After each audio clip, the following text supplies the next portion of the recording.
Wednesday's upon us, and it's time to kick this thing into high gear for this week. We're playing a really good football team. The guys have been really good. They've been on it. They've been winning for a good while now. You go back into the end of last year when they got going, and 4-game win streak now, playing tough, playing good defense, scoring on offense, a really solid team. This is a really difficult challenge with a great quarterback.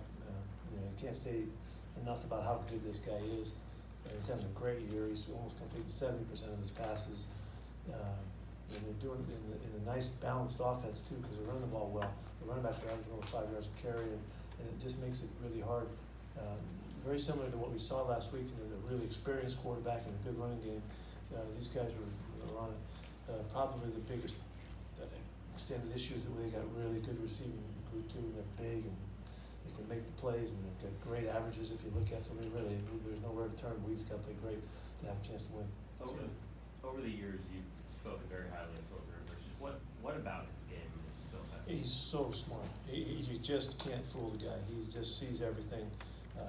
He's got great sense. Okay, that's kind of where it starts. But he also has extremely great accuracy. He throws the ball in all kinds of situations, whether he's in trouble or not.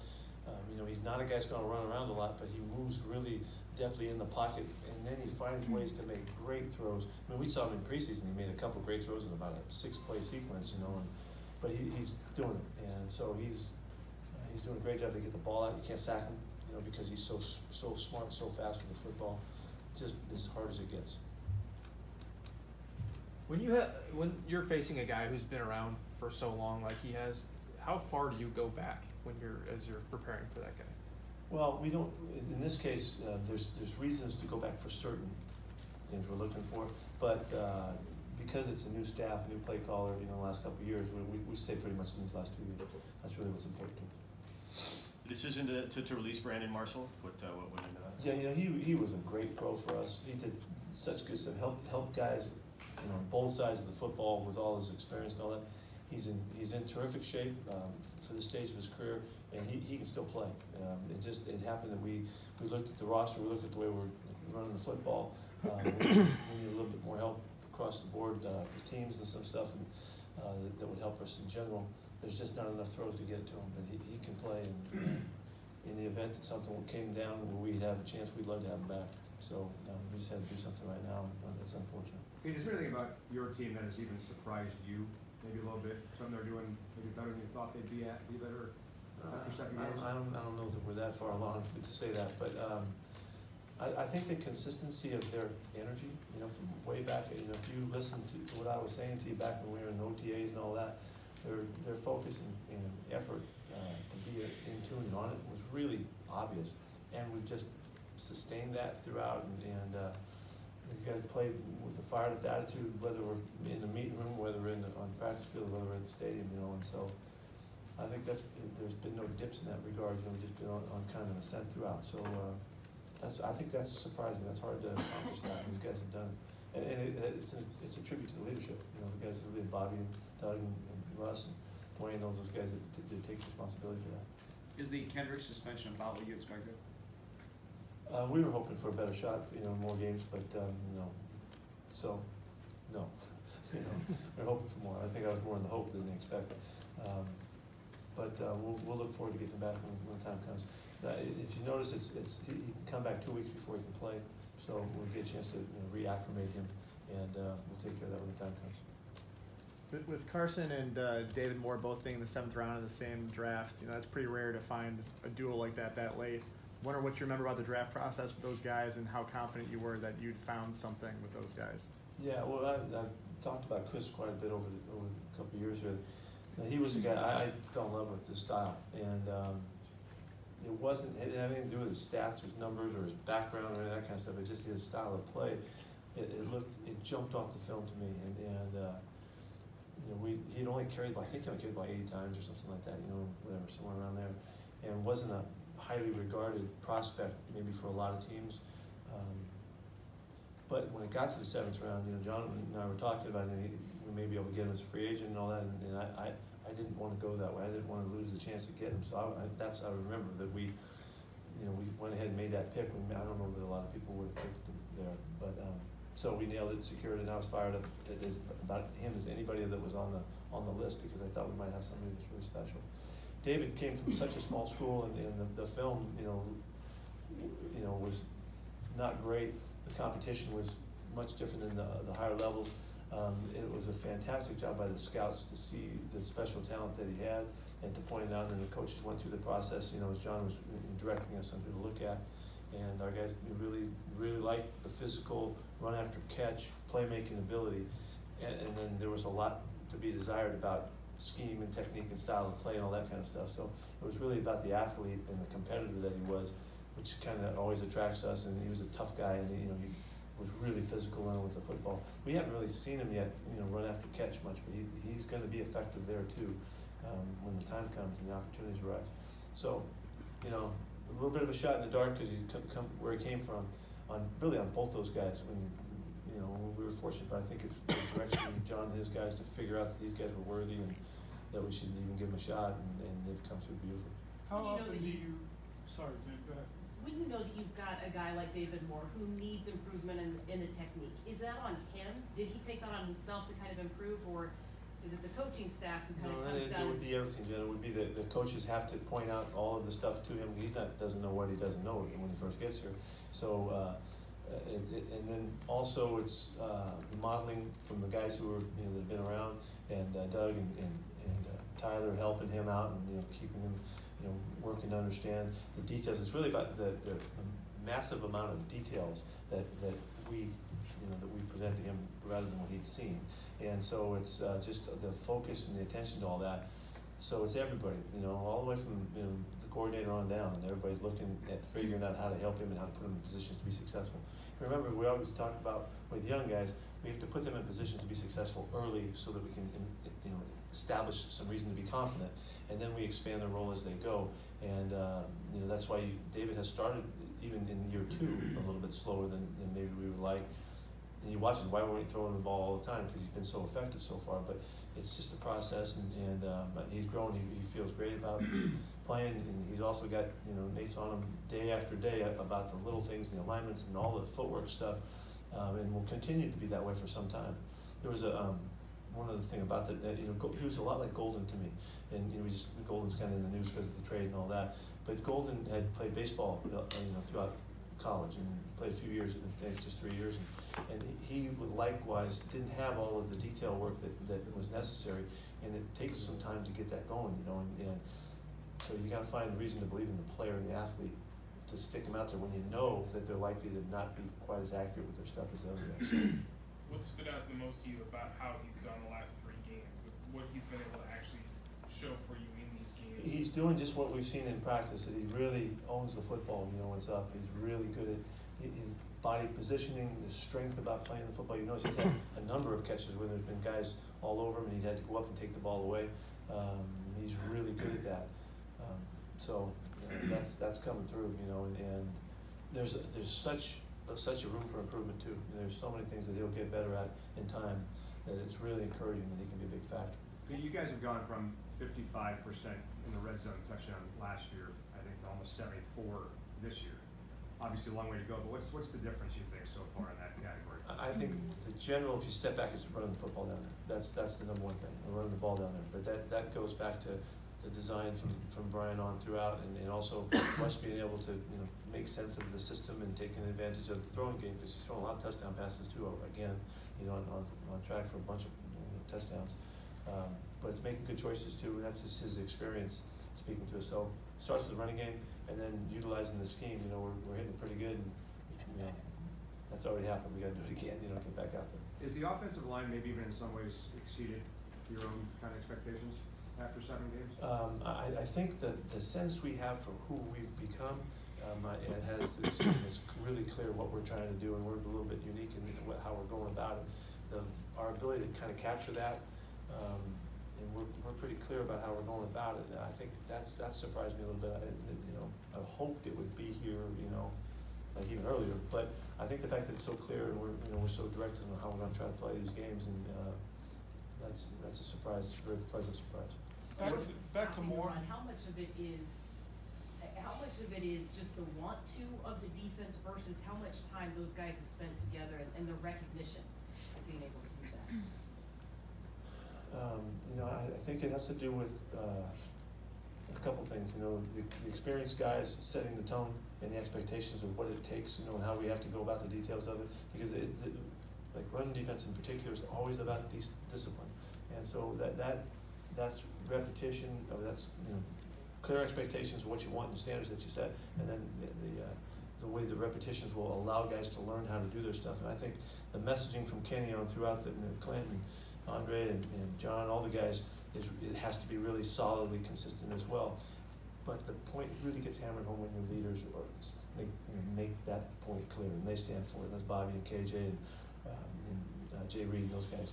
They've done a great job to set things in motion. To what do you attribute Tyler Lockett's spike in touchdowns so far this year? That's a good question. I feel like we're utilizing him really well. I think he's getting the good opportunities. He's got phenomenal throws. But the concepts of him getting open and running through stuff, he's really, really fast, and he has great on the field speed and ability to accelerate to catch up with the ball. I think it's just using him. And I think I would go back and you'll hear me. It goes back to the running game too. That we continue to run it and can work the field a little bit more so because of that. But really, he's a terrific player. He's such a natural athlete and football player that you just gotta give him chances, and you've been able to give him good opportunities so far. Last week you mentioned that through the first two games you maybe overestimated how far you progressed in the offseason, offensively, offseason and preseason. What specifically were you talking about? What you thought you did progress? I thought we had protected really well. I think it really started there, and we thought that we would be able to, which we are. We are a pretty good protection team now that we're on track. But the mix didn't allow for that to fit together well enough. We went after it too much with the throwing game and didn't establish the fact that you need to defend the run against us early in the games, and we got behind and we had penalties when the third down numbers weren't where they needed to be. So it all turned into we were dropping back way too much for the style of play that we wanted to play, and we didn't do very well doing that.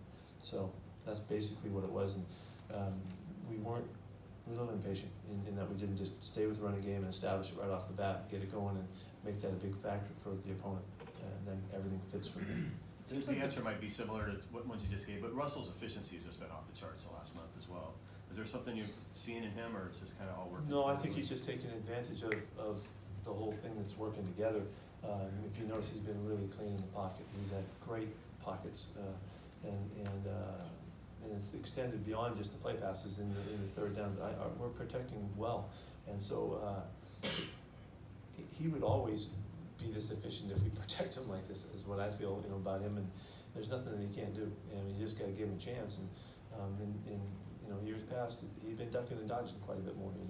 It's pretty obvious in the style of play where he's been all over the place. He hasn't had to be. He's really taken off when he needs to, for the most part. And hopefully we can keep that going. He hasn't had as many attempts as he's had in previous seasons, but he has, I think, as many touchdowns, not many interceptions. How close is that to the way that you want your quarterback to play?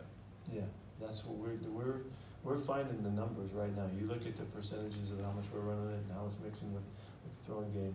We're taking full advantage of the throwing game, and in the few chances that we get, he was 14 for 17 last week, and I don't think there might have been one throwaway. And I think we caught one out of bounds, and another one we caught, and then we dropped it. So he was almost hit every pass. That's fantastic efficiency. He's capable of that. I've always said that he could be a 70% completion guy, and in this format, in this style, there's no doubt in my mind he could be. And that's when we're really, really dangerous, because there's just no space in there for the other guys, and so it's pretty good. Doug Baldwin is a number one receiver. He seems to be the biggest proponent of running the football in the locker room. Is that a rarity to have a guy that Yeah, he's a great team player. He really is, and he wants the ball every snap too. Though don't let him fool you. He wants the ball because that's the kind of competitor he is. But he understands the game, and he understands the magnitude of the style of play. And these guys want to win. Russ is the same way. You would think Russ wants to throw the ball 35 times. He would gladly do that. But he wants to win more than anything else. And so whatever it takes to get that done, I think those guys are That's why they're such good leaders, and they stand up for us at any time. Come through guys in that regard. What's your take on your coverage units, kickoff punt coverage units? So I think we need to do better in kickoff coverage. We're not nearly as effective as we need to be. And kicks have been a little bit inconsistent for Seabass. It's led us into some of that, but we have to be better. It's been a point of emphasis for us. We're not satisfied. Punt coverage has been excellent. It's the kickoff coverage that isn't as good as we want it right now. When you come up against a guy like Philip Rivers who's seen it all, what do you tell your younger pass rushers about how to defend? What we got to hope for that he doesn't stay on his lightning fast rhythm. If he does, the rush can't get there. And 9 sacks, he's been sacked 9 times in all these games. And it's a great tribute to his tempo in getting the ball out. So we got to hope that we can make him hold the football so the guys have chances to get to him. So we have to stay consistent and stay patient and keep working at it. And we got to break the pocket down too and see if we can move him if we can and keep him off the spot. And if all quarterbacks aren't as effective when they move off the spot, they're set point where they set up in the pocket. And but we just have to stay active and keep moving and use all of the calls that we'll incorporate in the game to try to keep him off tempo and off rhythm. What stands out about their receivers that allows him to get the ball out? They're really good. They're really good. They're really big. They play big and they play down the field. Look at their averages, like 21 and 8-19 for the 2 guys, and the guy who's the leading target guy, Keenan Allen. He's targeted twice as much. He's a great catcher.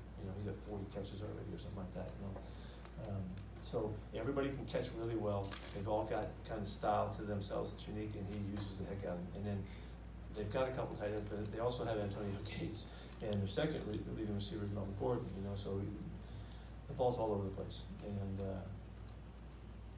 they're just fantastic players. And Benjamin comes off the bench to play for them. He's a fantastic threat too. So it's just a really loaded group, and Kenny's doing a good job of getting the ball. Kenny Wisenheimer's doing a good job of getting the ball to all those guys and keep the threats alive. See a couple of ex-Hawks on the Chargers, and Russell and Brandon Mebane, McCoong and Mebane. Yeah, those guys are great Seahawks. I know they've been gone a while now, but it seems like they're our guys. I feel like that, and just because Banger was here when we started, and then Russell was one of he was our first pick, right? Yeah. And so as like last week too, we met up with some of our guys. It's significant. We had a lot of time. We did a lot of stuff together. We competed so hard and far and long and took it to a great place. Those relationships are deep. How different is it playing these guys here? You had that game 3 or 4 years ago down there early in the year where guys are cramping up right now. Yeah, that was a tough day. That was a really hot day down there. It was as hot as any place we played. Just showed up that day and the sun was just beating down on us. That was a hard day down there for the players. I was okay. Yeah, just worried about it. The players had a hard time. I was fine. Yeah, I was okay. But this we're playing in our element. We're going out today to play out in the rain and ready for if it rains on Sunday. So they don't get much of that down in LA. What do you think of this stretch of schedule that you guys are in right now? Oh my goodness. I'm not looking at it very much, but I know it's out there. It's kind of like Christmas. I know it's out there, but not paying much attention to it yet. This is a big matchup, and so this is the one we're focused on. But there'll be time to be concerned about those too. You got a favorite Halloween costume from when you were a kid? When I was a kid, I was. I'm my politically correct saying I'm a hobo. I don't know. That's not. I don't know. Did I guess you get in trouble for that? Yes, today you would. In case I didn't say that. You take a drink and sugar drink? I was a stormtrooper this week, so in case you Really?